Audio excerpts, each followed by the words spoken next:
ಎಲ್ಲರಿಗೂ ಶುಭ ಮಧ್ಯಾಹ್ನ. ಎಂ ಗೋಪಾಲಕೃಷ್ಣ ಅಡಿಗರ ಜನ್ಮ ಶತಮಾನೋತ್ಸವದ ವಿಚಾರ ಸಂಕಿರಣಕ್ಕೆ ಆಗಮಿಸಿದ ಡಾಕ್ಟರ್ ಪಿ ಭಾರತೀ ದೇವಿಯವರು ಹಾಗೂ ಕಾರ್ಯಕ್ರಮದ ಸಮನ್ವಯಕಾರರಾದ ಡಾಕ್ಟರ್ ಯಶುಕುಮಾರ್ ಡಿ ಇವರನ್ನು ಪ್ರೀತಿಪೂರ್ವಕವಾಗಿ ವೇದಿಕೆಗೆ ಆಹ್ವಾನಿಸುತ್ತಿದ್ದೇನೆ. ಕರ್ನಾಟಕ ಸಾಹಿತ್ಯ ಅಕಾಡೆಮಿ, ಬೆಂಗಳೂರು ಎಸ್ವಿಪಿ ಕನ್ನಡ ಅಧ್ಯಯನ ಸಂಸ್ಥೆ, ಮಂಗಳೂರು ವಿಶ್ವವಿದ್ಯಾನಿಲಯ ಹಾಗೂ ಗಿಳಿಬಿಂಡು ಇದರ ಸಹಯೋಗದಲ್ಲಿ ನಡೆಯುವ ಎಂ ಗೋಪಾಲಕೃಷ್ಣ ಅಡಿಗರ ಜನ್ಮ ಶತಮಾನೋತ್ಸವದ ವಿಚಾರ ಸಂಕಿರಣದ 3ನೆಯ ಗೋಷ್ಠಿಯಲ್ಲಿ ಮಾತನಾಡಲಿರುವ ಡಾಕ್ಟರ್ ಪಿ ಭಾರತೀ ದೇವಿಯವರು ಇವರು ನಮ್ಮ ಜೊತೆಯಲ್ಲಿದ್ದಾರೆ. ಇವರ ವೈಯಕ್ತಿಕ ಪರಿಚಯ ಇಂತಿದೆ. ಡಾಕ್ಟರ್ ಪಿ ಭಾರತೀ ದೇವಿಯವರು ಮೂಲತಃ ಮೂಡಬಿದ್ದರೆಯವರು. ಇವರು ಪ್ರಸ್ತುತ ಹೊಳೆಹೊನ್ನೂರಿನ ಸರಕಾರಿ ಪ್ರಥಮ ದರ್ಜೆ ಕಾಲೇಜಿನಲ್ಲಿ ಕಾರ್ಯನಿರ್ವಹಿಸುತ್ತಿದ್ದಾರೆ. ಕವಿತೆ, ಅನುವಾದ, ಸಂಶೋಧನೆಯಲ್ಲಿ ತೊಡಗಿಸಿಕೊಂಡಿದ್ದಾರೆ. ನಿಲ್ಲಿಸಬೇಡ ಕಾಯುವುದನ್ನು, ಚಲಿಸುತ್ತಿವೆ ಚುಕ್ಕಿಗಳು, ಪಿಯರ್ ಬುರ್ದು ವಿಚಾರಗಳು, ಮಹಿಳೆ ಮತ್ತು ದೇಹ ರಾಜಕಾರಣ ಇವರ ಕೃತಿಗಳು. ಇವರು ಸತೀಶ್ ಜಿಟಿಯವರ ಜೊತೆ ಜಸ್ಟಿಸ್ ಚಂದ್ರು ಅವರ ಲಿಸ್ಟನ್ ಟು ಮೈ ಕೇಸ್ ಕೃತಿಯನ್ನು ನನ್ನ ದೂರು ಕೇಳಿ ಎಂಬ ಹೆಸರಿನಲ್ಲಿ ಕನ್ನಡಕ್ಕೆ ಅನುವಾದಿಸಿದ್ದಾರೆ. ಆಂದೋಲನ ದಿನಪತ್ರಿಕೆಯಲ್ಲಿ 1 ವರ್ಷಗಳ ಕಾಲ ವ್ಯಾನಿಟಿ ಬ್ಯಾಗ್ ಎಂಬ ಅಂಕಣ ಬರೆಯುತ್ತಿದ್ದರು. ಪ್ರಸ್ತುತ ಕುವೆಂಪು ಭಾಷಾ ಭಾರತಿ ಪ್ರಾಧಿಕಾರದ ಸದಸ್ಯರಾಗಿ ಕಾರ್ಯನಿರ್ವಹಿಸುತ್ತಿದ್ದಾರೆ. ಇವರು ಇಂದು ಅಡಿಗರ ಸಾಹಿತ್ಯದಲ್ಲಿ ಪರಂಪರೆ ಮತ್ತು ಆಧುನಿಕತೆ ಈ ವಿಷಯದ ಕುರಿತು ಮಾತನಾಡಲಿದ್ದಾರೆ. ಇವರನ್ನು ಪ್ರೀತಿಪೂರ್ವಕವಾಗಿ ಈ ವಿಚಾರ ಸಂಕಿರಣಕ್ಕೆ ಸ್ವಾಗತಿಸುತ್ತಿದ್ದೇನೆ. ಹಾಗೆಯೇ ಈ ವಿಚಾರಗೋಷ್ಠಿಯ ಸಮನ್ವಯಕಾರರಾಗಿ ಭಾಗವಹಿಸಿರುವ ಡಾಕ್ಟರ್ ಯಶುಕುಮಾರ್ ಡಿ ಉಪನ್ಯಾಸಕರು, ಎಸ್ವಿಪಿ ಕನ್ನಡ ಅಧ್ಯಯನ ಸಂಸ್ಥೆ, ಇವರನ್ನು ಕೂಡ ಪ್ರೀತಿಪೂರ್ವಕವಾಗಿ ಕಾರ್ಯಕ್ರಮಕ್ಕೆ ಸ್ವಾಗತಿಸುತ್ತಿದ್ದೇನೆ. ಹಾಗೂ ಇಲ್ಲಿ ನೆರೆದಿರುವ ಎಲ್ಲ ಪ್ರಾಧ್ಯಾಪಕರು ಮತ್ತು ವಿದ್ಯಾರ್ಥಿಗಳು ಕೂಡ ಪ್ರೀತಿಯಿಂದ ಸ್ವಾಗತವನ್ನು ಬಯಸುತ್ತಿದ್ದೇನೆ. ಡಾಕ್ಟರ್ ಭಾರತೀ ದೇವಿಯವರಿಗೆ ಡಾಕ್ಟರ್ ಯಶುಕುಮಾರ್ ಸರ್ ಅವರು ಪುಸ್ತಕ ಹಾಗೂ ಹೂವನ್ನು ನೀಡಿ ಸ್ವಾಗತಿಸಬೇಕಾಗಿ ಕೇಳಿಕೊಳ್ಳುತ್ತೇನೆ.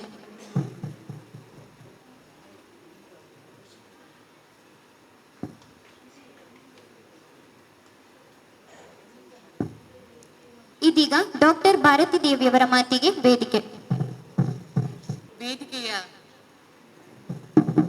ವೇದಿಕೆಯ ಮೇಲೆ ಹಾಗೂ ವೇದಿಕೆಯ ಮುಂಭಾಗದಲ್ಲಿರುವಂತಹ ಎಲ್ಲ ಗಣ್ಯರೇ ಹಾಗೂ ಪ್ರೀತಿಯ ವಿದ್ಯಾರ್ಥಿ ಮಿತ್ರರೇ, ಮಧ್ಯಾಹ್ನದ ನಂತರದ ಈ ಗೋಷ್ಠಿ ಮಾತಾಡೋದು ತುಂಬಾ ಕಷ್ಟ. ಆದರೂ ಕೂಡ ನಾನು ನನ್ನ ಕೆಲವು ಆಲೋಚನೆಗಳನ್ನು ನಿಮ್ಮ ಜೊತೆಗೆ ಹಂಚಿಕೊಳ್ಳೋದಕ್ಕೆ ಬಯಸ್ತೀನಿ. ಮೊದಲನೇದಾಗಿ, ನಾನು ಬಹುಶಃ ಇದೇ ಯೂನಿವರ್ಸಿಟಿಗೆ ಸೇರಿದ್ರೆ ನಾನು ಇಲ್ಲಿನ ವಿದ್ಯಾರ್ಥಿನಿ ಆಗಿರ್ತಾ ಇದ್ದೆ. ಯಾಕೆಂದ್ರೆ 2003ರಲ್ಲಿ SDM ಕಾಲೇಜ್ ಉಜಿರೆಯಿಂದ ನಾನು ಪದವಿ ಮುಗಿಸಿ ಆಮೇಲೆ ನನ್ನ ಮೇಷ್ಟ್ರು ನನ್ನನ್ನು ಯೂನಿವರ್ಸಿಟಿ ಆಫ್ ಮೆಡ್ರಾಸ್ಗೆ ಕಳಿಸಿದ್ರು. ಸೊ ಅಲ್ಲದೆ ಇದ್ದಿದ್ರೆ ಬಹುಶಃ ನಾನು ನಿಮ್ಮ ಎಲ್ಲರ ವಿದ್ಯಾರ್ಥಿ ಆಗಿರ್ತಾ ಇದ್ದೆ, ಈ ಸಂಸ್ಥೆಯ ವಿದ್ಯಾರ್ಥಿನಿ ಆಗಿರ್ತಾ ಇದ್ದೆ ಅಂತ ಅನ್ಕೊಳ್ತೀನಿ. ಹಾಗೆ ನಾನು ಪದವಿಯಲ್ಲಿ ಐಚ್ಛಿಕ ಕನ್ನಡದಲ್ಲಿ ಅತಿ ಹೆಚ್ಚು ಅಂಕಗಳನ್ನು ಪಡೆದಿದ್ದಕ್ಕೆ ನನಗೆ SV ಪರಮೇಶ್ವರ ಭಟ್ಟ ಚಿನ್ನದ ಪದಕ ಸಿಕ್ಕಿತ್ತು. ಆಗ ನಾನು ಅದನ್ನು ತಗೊಳ್ಳೋದಿಕ್ಕೆ ಇಲ್ಲಿ ಬಂದಿದ್ದೆ 2003ರಲ್ಲಿ. 2003 ನಂತರ 2026 ಅಂದರೆ 23 ವರ್ಷದ ನಂತರ ಯೂನಿವರ್ಸಿಟಿಗೆ ಬಂದಾಗ ಏನೋ ಖುಷಿ ಆಯಿತು. ಇಲ್ಲಿ ನಿಮ್ಮನ್ನೆಲ್ಲರನ್ನು ನೋಡಿ ಮಾತನಾಡೋದಕ್ಕೆ ಒಂದು ಅವಕಾಶ ಆಯಿತು. ಬೆಳಗಿನಿಂದ ಗೋಪಾಲಕೃಷ್ಣ ಅಡಿಗರ ಕಾವ್ಯದ ಬೇರೆ ಬೇರೆ ನೆಲೆಗಳ ಬಗ್ಗೆ ಅನೇಕರು ಮಾತನಾಡಿದ್ದಾರೆ. ಈ ಹಿಂದೆ ನಡೆದ ಉದ್ಘಾಟನಾ ಸಮಾರಂಭದಲ್ಲಿ ಸಬಿಹಾ ಮೇಡಮ್ ಅವರು ಮಾತಾಡಿದ್ದು, ಹಾಗೆ ಮುಕುಂದರಾಜ್ ಸರ್ ಅವರು ಮಾತಾಡಿದ್ದು ನನ್ನ ಭಾರವನ್ನು ಎಷ್ಟೋ ಕಡಿಮೆ ಮಾಡಿದೆ. ಅದರ ಜೊತೆಗೆ ನನಗೆ ಸ್ವಲ್ಪ ಆತಂಕವನ್ನು ಕೂಡ ಉಂಟು ಮಾಡಿದೆ. ಯಾಕೆ ಅಂದರೆ ಅದಾದ ನಂತರ ನಾನು ಏನು ಹೇಳಬೇಕು ಅಂತ ನಾನು ಯೋಚನೆ ಮಾಡಬೇಕಾಗಿದೆ. ಈ ಪರಂಪರೆ ಮತ್ತು ಆಧುನಿಕತೆ ಇದನ್ನ ನಾವು ಹೇಗೆ ವಿವರಿಸ್ಕೊಳ್ತೀವಿ ಅನ್ನೋದು ಬಹಳ ಮುಖ್ಯ. ಪರಂಪರೆ ಅಂದ್ರೆ ಏನು, ಅಥವಾ ನವ್ಯ ಕವಿಗಳು ಅಥವಾ ನವ್ಯ ಬರಹಗಾರರು ಪರಂಪರೆಯನ್ನ ಹೇಗೆ ವ್ಯಾಖ್ಯಾನ ಮಾಡಿಕೊಂಡ್ರು ಅನ್ನೋದನ್ನ ನಾವು ನೋಡೋದಕ್ಕಿಂತ ಮೊದಲು ಇಡೀ ನಮ್ಮ ಆಧುನಿಕ ಕನ್ನಡ ಸಾಹಿತ್ಯವೇ ಆಧುನಿಕತೆಯ ಜೊತೆಗಿನ ಒಂದು ಅನುಸಂಧಾನದಿಂದಲೇ ಮುಂದುವರೆದುಕೊಂಡು ಬಂದಿದೆ.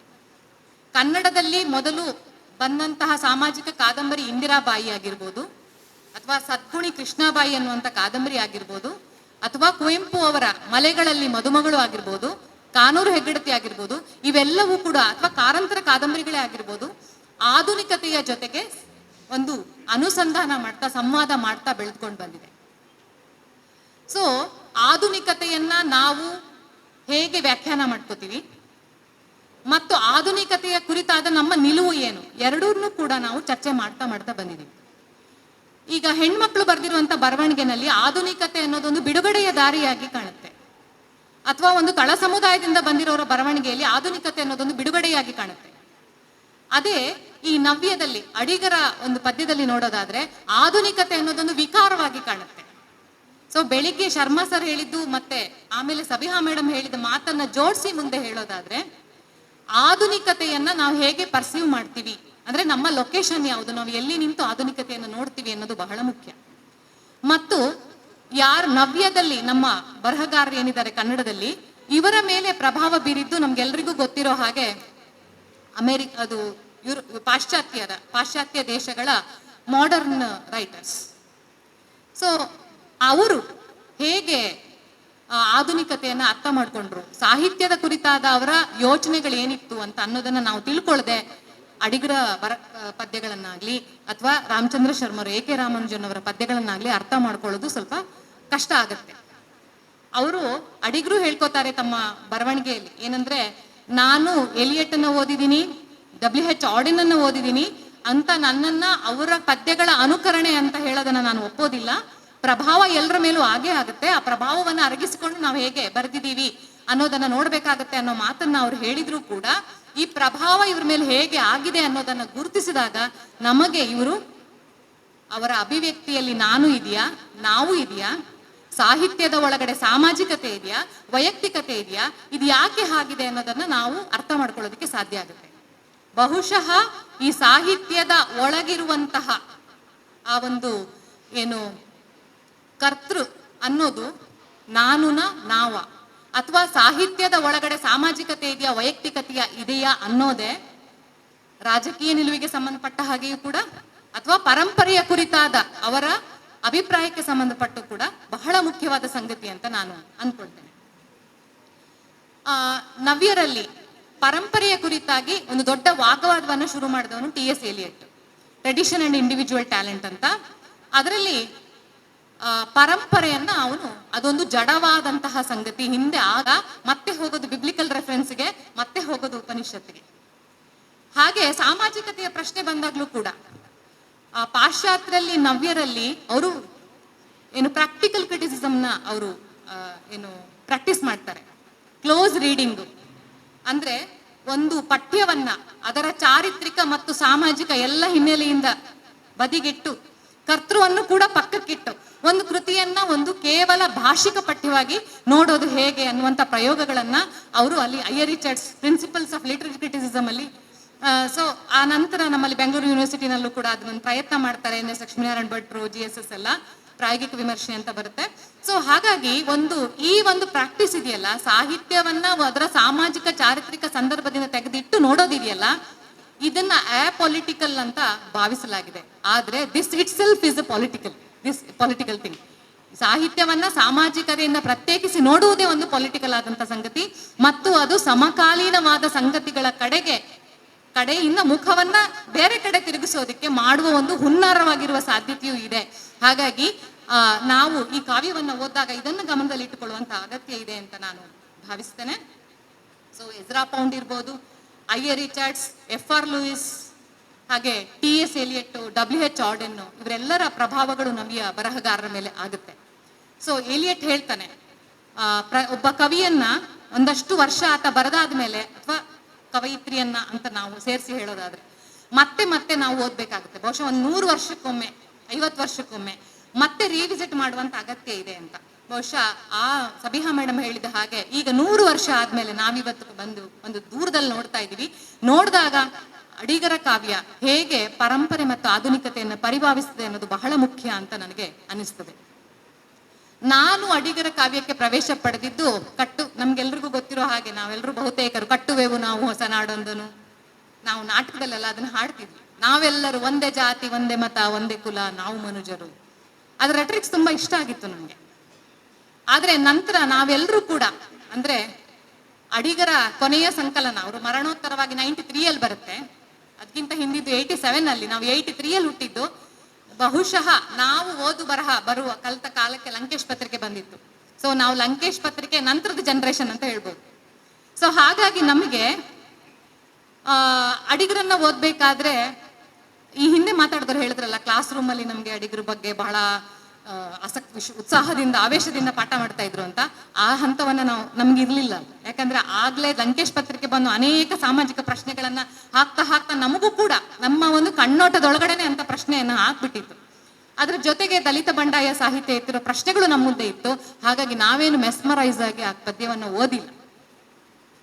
ಆದ್ರೆ ಅಡಿಗರು ತುಂಬಾ ಅತ್ಯುತ್ತಮವಾದ ಕ್ರಾಫ್ಟ್ಸ್ಮ್ಯಾನ್ಶಿಪ್ ಇರುವಂತಹ ಒಬ್ಬ ಕವಿ, ಭಾವ ತೀವ್ರತೆಯಿಂದ ಬರೆಯುವಂತಹ ಕವಿ, ನಮ್ಮೆಲ್ಲರನ್ನೂ ಕೂಡ ಬೆರಗುಗೊಳಿಸುವಂತೆ, ತಮ್ಮ ಭಾಷಿಕವಾದ ಜಾಲದಿಂದ ಬೆರಗುಗೊಳಿಸುವಂತೆ ಬರೆಯುವಂತ ಕವಿ ಅನ್ನೋದ್ರ ಬಗ್ಗೆ ಯಾವ ಸಂದೇಹನೂ ಇಲ್ಲ. ಮತ್ತು ಕನ್ನಡ ಸಾಹಿತ್ಯವನ್ನ ಪ್ರವೇಶಿಸುವ, ಬರವಣಿಗೆ ಮಾಡಬೇಕು ಅಂತಿರುವ ಪ್ರತಿಯೊಬ್ಬ ವಿದ್ಯಾರ್ಥಿಯೂ ಕೂಡ, ಸಾಹಿತ್ಯದ ವಿದ್ಯಾರ್ಥಿಯೂ ಕೂಡ ಅಡಿಗರನ್ನು ಬಹಳ ಗಂಭೀರವಾಗಿ ಓದುವ ಅಗತ್ಯ ಇದೆ ಅಂತ ನಾನು ಭಾವಿಸ್ತೇನೆ. ಇಷ್ಟು ಹೇಳ್ತಾ ಪರಂಪರೆ ಮತ್ತು ಆಧುನಿಕತೆ ಅದನ್ನ ಅಡಿಗರು ಹೇಗೆ ಪರಿಭಾವಿಸ್ತಾರೆ ಅನ್ನೋದನ್ನ ಕೆಲವು ಅವರ ಪದ್ಯದಲ್ಲೇ ಇರುವ ಉದಾಹರಣೆಗಳೊಂದಿಗೆ ಎತ್ತುಕೊಂಡು ಮತ್ತೊಂದಿಷ್ಟು ಚರ್ಚೆಯನ್ನ ಮುಂದುವರಿಸಬಹುದು ಅಂತ ನನಗೆ ಅನ್ಸುತ್ತೆ.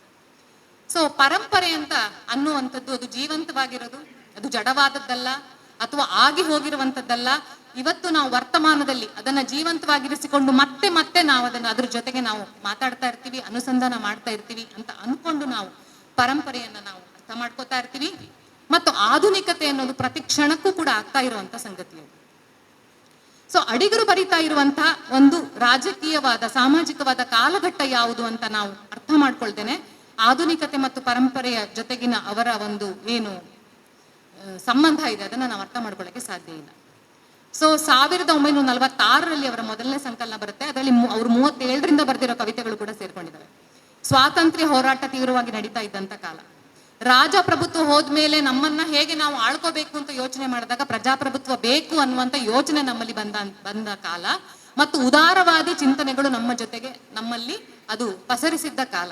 ಬಹುಶಃ ಆ ಕಾಲದಲ್ಲಿ ಬರಿತಾ ಇದ್ದ ಯಾರೇ ಆಗ್ಲಿ, ಯಾವುದೇ ಸೈದ್ಧಾಂತಿಕವಾದ ಒಂದು ಇದನ್ನ ಪಕ್ಕಕ್ಕಿಟ್ರೆ ಅದಕ್ಕೆ ಆ ಒಂದು ಹೊಳೆಯಲ್ಲಿ ಧುಮ್ಮಿಕೊಂಡು ಹೋಗೋದು ತುಂಬಾ ಸಹಜ. ಅದರಿಂದ ನೀವು ನರಸಿಂಹಸ್ವಾಮಿಯವ್ರ ಪದ್ಯ ನೋಡಿ, ಗಾಂಧಿಯವ್ರ ಬಗ್ಗೆ ಬರೀತಾರೆ, ಅವ್ರು ಗಾಂಧಿ ಬರ್ದಿದ್ದನ್ನ ಅನುವಾದ ಮಾಡ್ತಾರೆ. ನವೋದಯ ಪೂರ್ವ ಕಾಲಘಟ್ಟದ ಬಹುತೇಕ ಬರಹಗಾರರು ಸ್ವಾತಂತ್ರ್ಯದ ಬಗ್ಗೆ ಮಾತಾಡ್ತಾರೆ, ಸ್ವಾತಂತ್ರ್ಯ ಹೋರಾಟದ ಬಗ್ಗೆ ಅವ್ರ ಪದ್ಯಗಳಿದಾವೆ. ಗಾಂಧಿ ಬಗ್ಗೆ ಪದ್ಯ ಇದೆ, ನೆಹರು ಬಗ್ಗೆ ಪದ್ಯ ಇದೆ, ಮತ್ತೆ ಅನುವಾದಗಳನ್ನು ಮಾಡಿದ್ದಾರೆ. ಸೊ ಆ ಒಂದು ಮಹಾಪ್ರವಾಹ ಹರಿತಾ ಇರ್ಬೇಕಾದ್ರೆ ಎಲ್ರು ಅದ್ರ ಜೊತೆಗೆ ಒಂದು ಏನು ಕೊಚ್ಕೊಂಡು ಹೋಗೋದು ಅಥವಾ ಅದ್ರ ಜೊತೆಗೆ ಹೋಗೋದು ತುಂಬಾ ಸಹಜವಾದ ಸಂಗತಿ. ಬಹುಶಃ ಆರಂಭದ ಈ ಕವಿತೆಗಳನ್ನ ನನಗೆ ಹಾಗನ್ಸುತ್ತೆ, ನಾವು ಏನು ವಿದ್ಯಾರ್ಥಿಗಳಾಗಿದ್ದಾಗ ಕಟ್ಟುವೆವು ನಾವು ಅಂತ ಅರ್ಥ ಮಾಡ್ಕೊಂಡಿದ್ವೋ, ನಾವು ಅರ್ಥ ಮಾಡ್ಕೊಂಡಿದ್ದೆ ಬೇರೆ. ಈಗ ಇದನ್ನ ಅರ್ಥ ಮಾಡ್ಕೊಂಡಾಗ ಕಟ್ಟುವೆವು ನಾವು ಯಾವ್ದನ್ನ ಕಟ್ಟಕ್ ಹೊರಡ್ತಾ ಇದ್ದಾರೆ ಅಥವಾ ನಾವು ಏನನ್ನ ಕಟ್ಟಿದ್ವಿ ಅನ್ನೋ ಪ್ರಶ್ನೆ ಹಾಕೊಂಡಾಗ ನನಗೆ ಈಗ ಅನ್ನಿಸ್ತಿರೋದೇ ಬೇರೆ. ಬಹುಶಃ ನಾವು ಆಗ ಸರಿಯಾದ ಪ್ರಶ್ನೆಗಳನ್ನು ಕೇಳ್ಕೊಂಡಿಲ್ಲ ಅಂತ ನನಗೆ ಅನಿಸುತ್ತೆ. ಸೊ ಹೀಗೆ ನೋಡೋದಾದ್ರೆ ಆ ಕಾಲಘಟ್ಟದಲ್ಲಿ ಒಂದು ಹೊಸ ಒಂದು ಪ್ರಭುತ್ವ, ಯಾವ ತರದ ಪ್ರಭುತ್ವವನ್ನು ರೂಪಿಸ್ಕೋಬೇಕು, ನಾವು ಒಂದು ಭಾರತದ ಪ್ರಜೆಗಳಾಗಿ ಹೇಗೆ ನಮ್ಮನ್ನ ನಾವು ಸಂಘಟಿಸ್ಬೇಕು ಅಂತ ಬಂದಾಗ ಈ ತರದ ಕವಿತೆಗಳು ನಮಗೆ ನವೋದಯ ಕಾಲದ ಬಹುತೇಕ ಕವಿಗಳ ಕವಿತೆಗಳಲ್ಲಿ ನಮಗೆ ಕಾಣಿಸುತ್ತೆ. ಸೊ ಬೆಳಗ್ಗೆ ಕೇಶವ ಶರ್ಮಾ ಅವರು ಹೇಳಿದ ನಾನು ಇದೆಯಲ್ಲ, ಅದು ಆರಂಭದ ಕಾಲಘಟ್ಟದಲ್ಲಿ ಅದು ನಾವು ಆಗಿತ್ತು. ನಾನು ಇರ್ಲಿಲ್ಲ, ನಾವು ಇತ್ತದು. ಅದು ಚಾರಿತ್ರಿಕ ಒತ್ತಡ ಆಗಿತ್ತು ಕೂಡ. ಆದ್ರೆ ನಂತರದಲ್ಲಿ ಏನಾಯ್ತು, ಅದು ನಾವು ಹೋಗಿದ್ದು ನಾನು ಆಗೋದಕ್ಕೆ ಕಾರಣ ಏನು ಅನ್ನೋದನ್ನ ನಾವು ಹಾಕೊಂಡು ಅಧ್ಯಯನ ಮಾಡಿದ್ರೆ ಬಹುಶಃ ನಮ್ಗೆ ಇವರು ಕಾವ್ಯದ ಓದಿನ ಒಂದು ವಿಸ್ತಾರ ಜಾಸ್ತಿ ಆಗುತ್ತೆ, ಬೇರೆ ಬೇರೆ ಸೂಕ್ಷ್ಮತೆಗಳು ಗೋಚರಿಸೋದಕ್ಕೆ ಸಾಧ್ಯ ಆಗುತ್ತೆ ಅಂತ ನಾನು ಅನ್ಕೋತೀನಿ. ಹೀಗೆ ಅವರ ಆರಂಭದ ಮೊದಲನೆಯ ಸಂಕಲನದ ಮೊದಲನೇ ಪದ್ಯದಲ್ಲೇ ಅವರು ನನಗೆ ಹೊಸತನದ ಒಂದು ತುಡಿತವನ್ನ ಹೇಳ್ತಾರೆ. ಅನ್ಯರೊದೆದುದನೆ ಬರೆದುದನೆ ನಾ ಬರೆದು ಭಿನ್ನಗಾಗಿದೆ ಮನವು, ಬಗೆಯೊಳಗನೆ ತೆರೆದು ನನ್ನ ನುಡಿಯೊಳೆ ಬಣ್ಣ ಬಣ್ಣದಲ್ಲಿ ಬಣ್ಣಿಸುವ ಪನ್ನತಿಕೆ ಬರುವನಕ ನನ್ನ ಬಾಳಿದು ನರಕ ಅಂತ ಹೇಳ್ತಾರೆ. ನನ್ನದೇ ಆದ ಭಾಷೆ, ನನ್ನದೇ ಆದ ನುಡಿಗಟ್ಟು, ನನ್ನದೇ ಆದ ದೃಷ್ಟಿಯನ್ನ ರೂಪಿಸಿಕೊಳ್ಳುವಂತ ಒಂದು ಅನಿವಾರ್ಯ ಹೊಸದಾಗಿ ಬರೆಯುವ ಪ್ರತಿಯೊಬ್ಬ ಕವಿಯ ಅಥವಾ ಬರಹಗಾರನ ಮುಂದೆ ಇರುತ್ತೆ. ಆ ತುಡಿತ ಇಲ್ಲಿ ನಮ್ಗೆ ಅವರಲ್ಲಿ ಕಾಣಿಸುತ್ತೆ.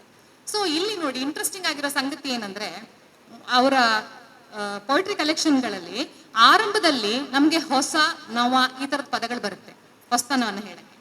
ಆದ್ರೆ ನಂತರದ್ರಲ್ಲಿ ಆಧುನಿಕ ಅಂತ ಬರುತ್ತೆ. ಎಲ್ಲಿ ತನಕ ಹೊಸ ನವ ಅಂತ ಬರುತ್ತೋ ಅಲ್ಲಿ ತನಕ ಅದೆಲ್ಲ ಪಾಸಿಟಿವ್ ಆಗಿದೆ. ಎಲ್ಲಿಗೆ ಆಧುನಿಕ ಅನ್ನೋ ಪದ ಬರುತ್ತೋ ಅಲ್ಲಿ ಆಧುನಿಕತೆ ಅನ್ನೋದು ವಿಕಾರ,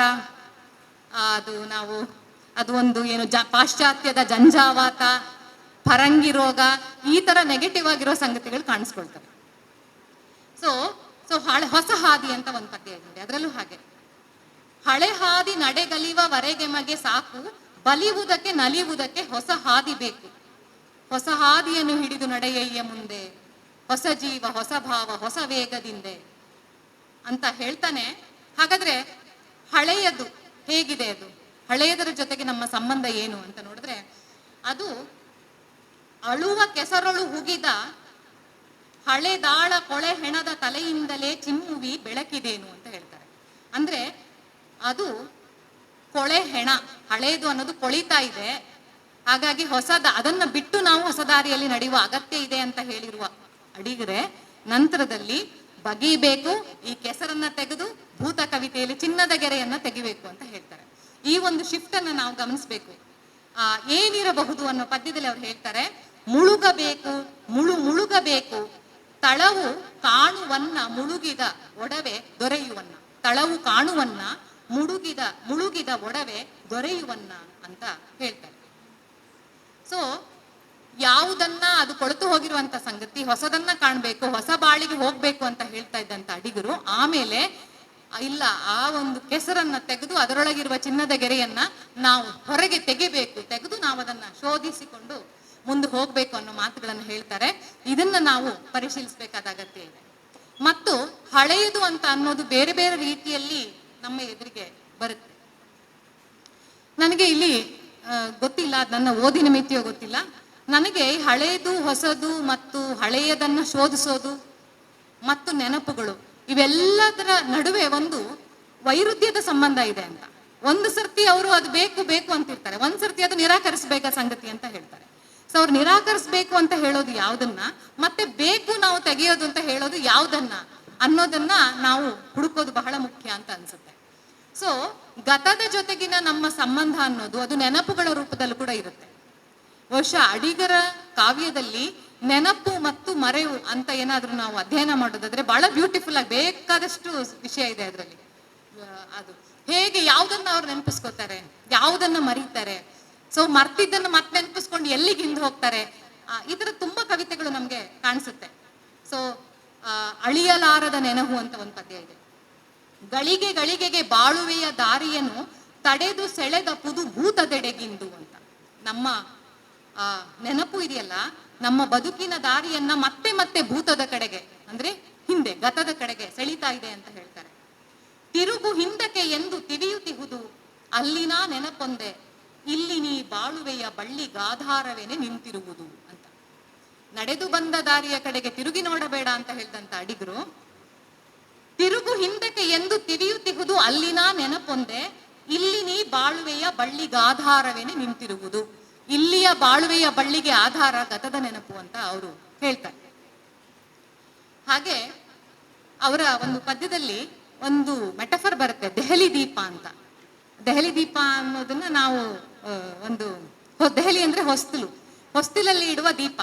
ಈ ಹೊಸ್ತಿಲಲ್ಲಿ ಇಡುವ ದೀಪ ಆ ಕಡೆಗೂ ಬೆಳಕು ತೋರಿಸ್ತಾ ಇರುತ್ತೆ, ಈ ಕಡೆ ಬೆಳಕು ತೋರಿಸ್ತಾ ಇರುತ್ತೆ. ಸೊ ವರ್ತಮಾನವನ್ನ ತುಂಬಾ ಸುಂದರವಾಗಿ ಈ ರೂಪಕ ಹಿಡಿದಿಡ್ತಾ ಇದೆ.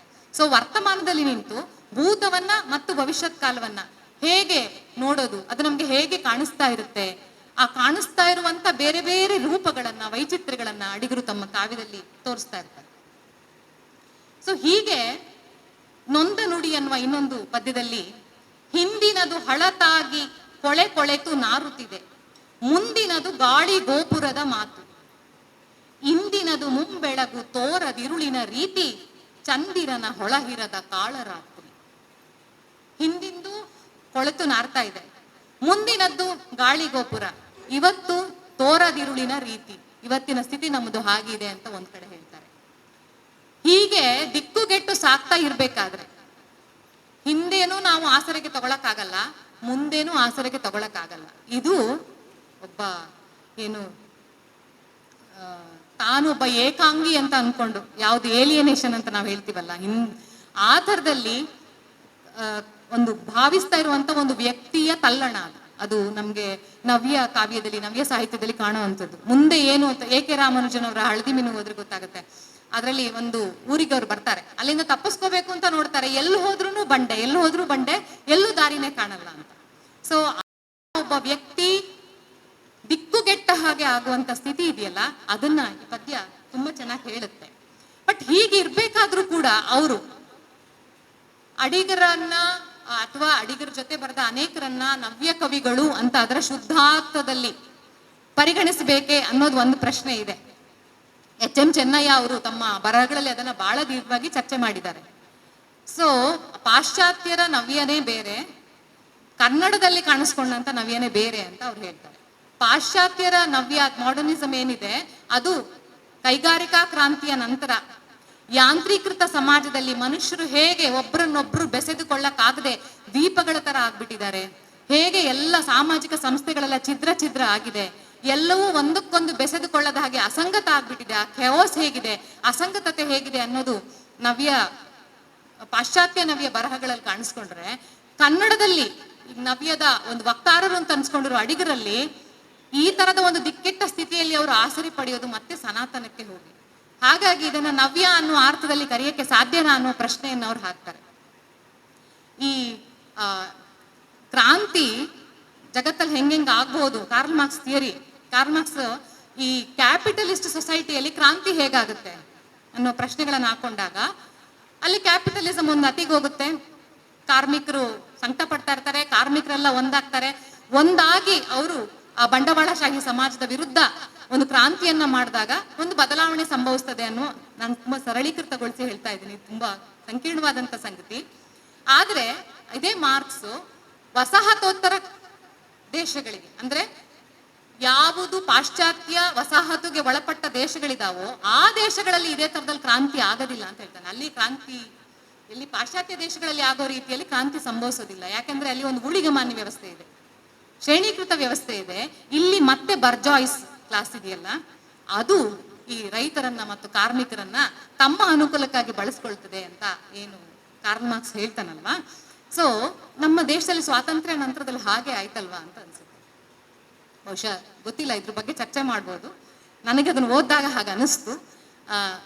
ನಂತರ ಮಾತನಾಡೋರ ಬಗ್ಗೆ ಕಮೆಂಟ್ ಮಾಡಿದ್ರೆ ತುಂಬಾ ಒಳ್ಳೇದು ಅಂತ ನನಗೆ ಅನ್ಸುತ್ತೆ. ಹಾಗಾಗಿ ಒಟ್ಟು ಭಾರತ ಸ್ವಾತಂತ್ರ್ಯೋತ್ತರದ ಇತಿಹಾಸ ಮತ್ತು ಅಡಿಗರ ಕಾವ್ಯ ಬೆಳೆದು ಬಂದ ದಾರಿ ಎರಡನ್ನು ಒಟ್ಟಿಗಿಟ್ಕೊಂಡು ನೋಡಿದ್ರೆ, ಮೊದಲಿಗೆ ನಮ್ಮಲ್ಲಿ ಉದಾರವಾದ ಕನಸುಗಳು, ಆಶಯಗಳು ಎಲ್ಲ ಇದ್ದಿದ್ದು, ಬರ್ತಾ ಬರ್ತಾ ಬರ್ತಾ ನಾವು ರಾಜಕೀಯವಾಗಿ ಹಿಂದಕ್ಕೆ ಹೋಗೋದು ಬಿಟ್ಟು ಬೇರೆ ಆಪ್ಷನ್ನೇ ಇಲ್ಲ ಅನ್ನೋ ತರದಲ್ಲಿ ನಾವು ಇಡೀ ಒಂದು ಸಮುದಾಯವಾಗಿ ನಡ್ಕೊಂಡಿರೋದು ನೋಡಿದ್ರೆ, ಸೊ ಏನಾಯ್ತು, ಇದನ್ನ ನಾವು ಹೇಗೆ ಅರ್ಥ ಮಾಡ್ಕೋಬೇಕು? ಕೇವಲ ಇದು ಗೋಪಾಲಕೃಷ್ಣ ಅಡಿಗರ ಕಾವ್ಯದಲ್ಲಿ ನಾವು ಎತ್ತುತ್ತಾ ಇರೋ ಪ್ರಶ್ನೆನ, ಅಥವಾ ಇಡೀ ಒಂದು ಸಮುದಾಯವಾಗಿ ನಾವು ಹಾಕೊಳ್ಬೇಕಾಗಿರೋ ಪ್ರಶ್ನೆನ ಅಂತ ಇವೆರಡನ್ನೂ ಕೂಡ ಒಟ್ಟಿಗಿಟ್ಟು ನೋಡ್ಬೇಕು ಅಂತ ನನಗೆ ಅನ್ಸುತ್ತೆ. ಸೊ ಒಂದು ಕಾಲದಲ್ಲಿ ಅದು ಅಮೃತದ ಗೋರಿ ಅಂತ ಹೇಳಿದ್ರು ಗತವನ್ನ ಅಡಿಗರು. ಅಲ್ಲಿ ಅದು ಗತ ಅನ್ನೋದು ಕೊಳುತು ನಾರ್ತಾ ಇದೆ ಅಂತ ಹೇಳಿದ ಅಡಿಗರು ಶೂರ ಯಾರಾದರೂ ನೀನಾಗಿರು ಅನ್ನುವಂತ ಒಂದು ಪದ್ಯದಲ್ಲಿ ದಾರಿ ಸುಸ್ತಾದಾಗ ನಿನ್ನ ಅದೃಶ್ಯ ಅನೂಹ್ಯ ಸನಾತನ ವೃಕ್ಷವೊಂದೇ ರಕ್ಷೆ ದೊರೆ ಅಂತ ಅನ್ನುವ ನೆಲೆಗೆ ಬರ್ತಾರೆ. ಸೊ ಇಂದು ನಮ್ಮಿ ನಾಡು ಅನ್ನೋ ಬಹಳ ಪ್ರಸಿದ್ಧವಾದ ಕವಿತೆ, 3 ಪದ್ಯ ಇದೆ. 3ನೇ ಪದ್ಯದಲ್ಲಿ ನಾವೆಲ್ಲರೂ ಪಾಠ ಮಾಡಿದೀವಿ ಅನ್ಸುತ್ತೆ. ಅದನ್ನೆಲ್ಲ ಬಹಳ ಅಂದ್ರೆ ಪಾಠ ಮಾಡೋದಕ್ಕೆ ತುಂಬಾ ಸ್ಕೋಪ್ ಇದೆ ಅಡಿಗರ ಪದ್ಯದಲ್ಲಿ, ಎಷ್ಟೇ ತಕರಾರು ಇದ್ರು ಕೂಡ. ಬೇರು ಸತ್ತಿ ಮರವ ನೆತ್ತಿ ನಿಲ್ಲಿಸು ಮಗು, ಇದು ಸನಾತನ ವೃಕ್ಷವಣ್ಣ, ನೇಣಿಗೆ ಬೇಕೇ ಬೇರೆ ಆಧಾರ ಈ ಕೊಂಬೆಗಿಂತ. ಹೀಗೆ ಶುರುವಾಗುವ ಈ ಪದ್ಯ ಕೊನೆಗೆ ಇತ್ತುಗಳ ಧ್ವಜವ ಹಿಡಿದೆತ್ತಿ ನಿಲ್ಲೋ ಮಗು, ಇದೆಯ ಹೃದಯ ದ್ರಾವ ಬೇಡ ನಿನಗೆ.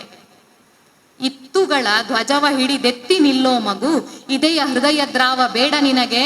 ಮರ ಉಂಟು ಮರಕ್ಕೆ ಬಂಗಾರ ಉಂಟಲ್ಲದೆಯೇ, ಕಟ್ಟೆಯುಂಟಲ್ಲ ನೀರಿಕ್ಕು ಅದಕ್ಕೆ. ನೀನು ಇತ್ತುಗಳ ಧ್ವಜವನ್ನ ಹಿಡಿಯೋದಷ್ಟೇ ಅಲ್ಲ, ಅದಕ್ಕೆ ಕಟ್ಟೆ ಇದೆ, ಅದಕ್ಕೆ ನೀರು ಹಾಕು ಅಂತ ಹೇಳುವ ಒಂದು ನೆಲೆಗೆ ಅದು ಬರುತ್ತೆ. ಸೊ ಹೀಗೆ ಹೇಳ್ತಾ ಅವರು ನಾವು ಈ ತರದ ಒಂದು ಪರಂಪರೆ ಅಥವಾ ಒಂದು ಚಿನ್ನದ ಗೆರೆ ಎಲ್ಲವನ್ನು ಇಟ್ಟುಕೊಂಡು ಕೂಡ ಆಧುನಿಕತೆ ಅನ್ನುವ ವಿಕಾರಕ್ಕೆ ಹೇಗೆ ನಾವು ಮಾರು ಹೋಗಿದೀವಿ, ಅದು ನಮ್ಮನ್ನ ಹೇಗೆ ಆವರಿಸಿಕೊಂಡಿದೆ ಅನ್ನೋದ್ರ ಬಗ್ಗೆ ಅನೇಕ ಪದ್ಯಗಳಲ್ಲಿ ಅವರದ್ದು ನಮ್ಗೆ ಕಾಣಿಸುತ್ತೆ. ಗೊಂದಲಪುರದಲ್ಲೂ ಇದೆ. ಗೊಂದಲಪುರ ಅನ್ನೋದೇ ಅದರ ರೂಪಕ, ನಾವು ಹೇಗೆ ಎಡಬಿಡಂಗಿಗಳಾಗಿದ್ದೀವಿ ಅಂತ. ಗೊಂದಲಪುರ, ಅಂತರ್ಪಿಶಾಚಿ, ತ್ರಿಶಂಕು ಅಡಿಗರ ಕಾವ್ಯದಲ್ಲಿ ಮತ್ತೆ ಮತ್ತೆ ಕಾಣುವ ಮೋಟಿಫ್ಗಳು. ನಾವು ಈ ಕಡೆ ನಮ್ಮ ಏನು ಗತ ಇದೆಯಲ್ಲ ಅದನ್ನು ಬಿಡಿಸ್ಕೊಳ್ಳಕ್ಕಾಗದೆ, ಪಾಶ್ಚಾತ್ಯ ಇದಕ್ಕೆ ನಾವು ಮೊರೆ ಹೋಗಿ ಹೇಗೆ ಅಂತರ್ಪಿಶಾಚಿಗಳಾಗ್ಬಿಟ್ಟಿದೀವಿ ಅನ್ನೋದನ್ನ ಬಹಳ ವ್ಯಂಗ್ಯವಾಗಿ ಅವರು ತಮ್ಮ ಬೇರೆ ಬೇರೆ ಪದ್ಯಗಳಲ್ಲಿ ಹೇಳ್ತಾ ಬರ್ತಾರೆ. ಪೂರ್ವದಲ್ಲುದಿಸಿದ್ದ ಸೂರ್ಯ ಈಗ ಅಪೂರ್ವ, ಪೂರ್ವದಲ್ಲುದಿಸಿದ್ದ ಸೂರ್ಯ ಈಗ ಅಪೂರ್ವ, ಅಪರ ಮಧ್ಯಕ್ಕೆ ಮಾರಿ ಹೋದನಲ್ಲ, ಪರಕೆ ಪರದಾಡಿ ಕೆಸರಲ್ಲಿ ಕುಂಟುವ ಕಮಲ, ಇಹದ ಮಣ್ಣನು ಮುಕ್ಕಿ ಮುರುಟಿತಲ್ಲ ಅಂತ. ಹಾಗೆ ಪೂರ್ವದ, ಅದು ಪಶ್ಚಿಮದ ನಾಗರಿಕತೆ, ಅದನ್ನ ಜಂಜಾವಾತ ಅಂತ ಕರೀತಾರೆ, ಆಧುನಿಕತೆಯ ವಿಕಾರ ಅಂತ ಕರೀತಾರೆ, ಪರಂಗಿ ರೋಗ ಅಂತ ಕರೀತಾರೆ. ಹಾಗೆ ಅದೇ ಶ್ರೀರಾಮನವಮಿಯ ದಿವಸ ಪದ್ಯದಲ್ಲೇ ಬರುತ್ತಲ್ಲ, ರಾಕೆಟ್ಟು ಜಗಿದುಗಿಳಿ ತಿಂಗಳಿಗೆ ಬಡಿಯುವ ಆಧುನಿಕ ವಿಕಾರ ಅಂತ ಹೇಳ್ಬೇಕಾದ್ರೂ ಕೂಡ ತಂತ್ರಜ್ಞಾನ, ಆಧುನಿಕತೆ ಅದು ಹೇಗೆ ಒಂದು ವಿಕಾರವಾಗಿ ನಮ್ಮನ್ನ ಆವರಿಸ್ಕೊಂಡು ಬಿಟ್ಟಿದೆಯಲ್ಲ ಅನ್ನುವುದರ ಒಳಗೆ ಅವ್ರಿಗೆ ನಮ್ಮ ನೆಲದ ಸತ್ವವನ್ನ ನಾವು ಹೇಗೆ ಅದನ್ನ ಏನ್ ಮಾಡೋದು, ರೀಕ್ಲೈಮ್ ಮಾಡ್ಕೋಬೇಕು. ಒಂದು ಗ್ಲೋರಿಯಸ್ ಪಾಸ್ಟ್ ಇದೆಯಲ್ಲ, ಅದ್ರ ಒಳಗೆ ಕೆಸರು ಮುತ್ತಿರ್ಬೋದು, ಏನೇ ಮುತ್ತಿರ್ಬೋದು. ಆ ಬಾವಿಯಲ್ಲಿನ ಅದಿನ್ನೊಂದು ಕೆಸರಿನ ಬಾವಿದೊಂದು ಪದ್ಯ ಬರುತ್ತೆ, ಭೂತ ಪದ್ಯ ಅಲ್ಲ, ಇನ್ನೊಂದು ಪದ್ಯ ಬರುತ್ತೆ. ಅದರಲ್ಲಿ ಹೆಂಗೆ ಒಂದು ಬಾವಿ ಎಲ್ಲ ಕೆಸರು ತುಂಬಿಕೊಂಡಿರೋ ಬಾವಿ ನಿಮ್ಮ ಊರುಗಳಲ್ಲಿ ಇರುತ್ತಲ್ಲ, ಅದನ್ನ ಕೆಸರು ತೆಗೆಯುವಂತ ಕೆಲಸ ಮಾಡಿದಾಗ ಚಿಕ್ಕ ಮಕ್ಕಳು ಅವರು ಇವರು ಎಲ್ಲ ಆ ಕೆಸರಲ್ಲಿ ಏನ್ ಸಿಕ್ತಪ್ಪ ಅಂತ ನೋಡಕ್ ಹೋಗ್ತಾರೆ. ಕೆಲವರಿಗೆ ಆಟ ಸಾಮಾನು ಸಿಗುತ್ತೆ, ಕೆಲವರಿಗೆ ಏನೇನೋ ಕಳೆದೋಗಿರೋ ಓಲೆ ಸಿಗ್ಬೋದು, ಚಿನ್ನ ಸಿಗ್ಬೋದು. ಸೊ ಈ ತರದನ್ನ ಹೇಳ್ತಾ ನಾವು ಹೇಗೆ ನಮ್ಮ ಪಾಸ್ಟ್ ಅನ್ನ ರೀಕ್ಲೈಮ್ ಮಾಡ್ಕೋಬೇಕು ಅಂತ ಹೇಳ್ತಾರೆ. ಸೊ ಮತ್ತು ಒಂದು ತರದ ಹಳಹಳಿಕೆನೂ ಇದೆ ಇದರಲ್ಲಿ. ಅಂದ್ರೆ ಇಂಥದ್ದೊಂದು ಇತ್ತು, ಅದನ್ನ ನಾವು ಕಳ್ಕೊಂಡ್ವಲ್ಲ ಅನ್ನೋ ತರದ ಒಂದು ಹಳಹಳಿಕೆಯ ರೀತಿಯ ಅನೇಕ ಕವಿತೆಗಳು ನಮ್ಗೆ ಇಲ್ಲಿ ಕಾಣಿಸುತ್ತೆ. ಮುತ್ತಜ್ಜ ಕಟ್ಟಿದ ಮನೆ ದೀಪ ಹಚ್ಚುವರಿಲ್ಲ, ಶ್ರದ್ಧೆ ಕೊಡುವ ಅನ್ನ ನೀರೆಲ್ಲದೆಯೇ ಉರುಳುವರು ಪಿತೃಪಿತಾಮಹರು, ಬಿತ್ತಕ್ಕೆ ಬೀಜದ ಜೊತೆ ಇಲ್ಲ, ಸೊ ಬೇರಿನ ಜೊತೆ ಇಲ್ಲ. ಹಾಗೆ ಯುಗಾದಿ ಅನ್ನೋ ಪದ್ಯ, ಯುಗಾದಿ ಅನ್ನೋ ಪದ್ಯ ಒಂದು 5-6 ಪದ್ಯ ಏನೋ ಇದೆ ಯುಗಾದಿಗೆ ಸಂಬಂಧಪಟ್ಟ ಇಡೀ ಅವರ ಸಂಕಲನದಲ್ಲಿ. ಸೊ ಹೇಗೆ ಅವರು ಒಂದು ಯುಗದ ಆದಿಯನ್ನ ಪರ್ಸ್ಯೂ ಮಾಡ್ತಾರೆ, ಹೊಸತನ್ನ ಬರಮಾಡಿಕೊಳ್ತಾರೆ ಅಂತ ನೋಡೋದಿಕ್ಕೆ ಅದು ಬಹಳ ಇಂಟ್ರೆಸ್ಟಿಂಗ್ ಆಗಿರೋ ಪದ್ಯ. ಮತ್ತೆ ನಮ್ಗೆ ಕಾಣೋದು ಉದ್ದಕ್ಕೂ ಇಲ್ಲಿ ಏನಂದ್ರೆ, ಒಂದು ಕಾಲದ ಬಗೆಗಿರುವ ಅವರ ದೃಷ್ಟಿಕೋನ ಏನು ಅಂದ್ರೆ, ಅದು ಸರಳ ರೇಖಾತ್ಮಕವಾದ ದೃಷ್ಟಿಕೋನ ಅಲ್ಲ, ಸರ್ಕ್ಯುಲರ್ ಆದ ದೃಷ್ಟಿಕೋನ. ಅದು ಅಜ್ಜ ನೆಟ್ಟ ಆಲ ಅನ್ನೋ ಪದ್ಯದಲ್ಲಿ ತುಂಬಾ ಚೆನ್ನಾಗಿ ಅವರು ಅದನ್ನ ಹೇಳ್ತಾರೆ.